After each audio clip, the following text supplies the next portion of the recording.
మీ గురించి ఎప్పుడో 15 ఏళ్ల క్రితం నాతో మాట్లాడారు. అప్పుడు వేటూరు గారు చిత్రం. సో వాళ్ళు ఏమన్నారంటే పవన్ కళ్యాణ్ గారు ప్రపంచానికి ఒక హీరోగా తెలుసు, బుక్ ఎవరైనా అని చెప్పి ఆ కోణం ఎవరిలో మేము చూడాలని చెప్పి వాళ్ళు నాకు విడిగా చెప్పారు. నేను నాకు ఈ బుక్ పర్సనల్ గా తయారు చేసుకున్నాను సార్ ఇది, బట్ ఇది మీకు ఇస్తాను.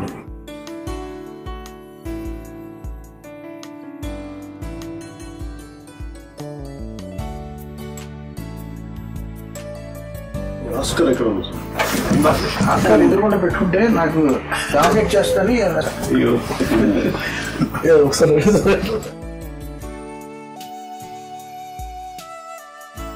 What a great moment sir.